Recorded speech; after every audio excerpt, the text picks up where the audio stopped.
सफ़र में इमाम का पता ही नहीं है कि वो मुकीम है या मुसाफिर, और हम नमाज के बीच में शरीक हुए, तो हम कसर नमाज पढ़ेंगे या पूरी नमाज पढ़ेंगे? सलीम साहब सऊदी अरब से। सलीम भाई, आपने तो मेरे दिल का मसला पूछ लिया। ये मुझे भी बड़ी कन्फ्यूजन होती है।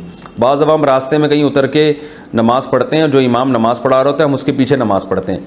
अब हमें नहीं पता होता, मिसाल के तौर पर मैं अत्तहियात में शामिल हुआ, अब इमाम ने सलाम फेरा, अब मैं कन्फ्यूज़ होता हूँ कि यार ये 4 रकत के बाद सलाम फेरा है या 2 रकत के बाद फेरा है।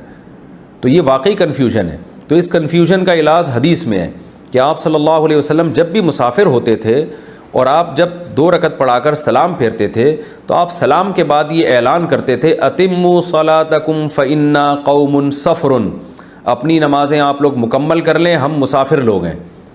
तो इससे पता चलता है कि इमाम को चाहिए कि वो सलाम फेरने के बाद ये बता दे लोगों को, अरबी में नहीं बता सकता, उर्दू में बता दे, पश्तो में बता दे, सिंधी में बता दे, पंजाबी में बता दे। तो हमने जो है ना 2 रकतें पढ़ी, हम मुसाफिर हैं, तो ये इमाम की ज़िम्मेदारी है कि वो ये बता दे कि हम मुसाफिर हैं। तो इससे ये मुक़्तदियों की कन्फ्यूजन दूर हो जाएगी, वरना दूर नहीं हो सकती।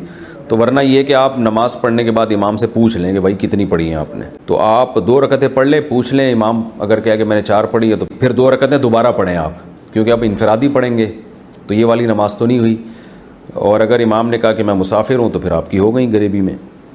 लेकिन ये इमाम की ज़िम्मेदारी है कि वो सलाम फेरने के बाद लोगों को बता दे कि मैं मुसाफिर हूँ। नहीं बताता इसका मतलब वो मुकीम है।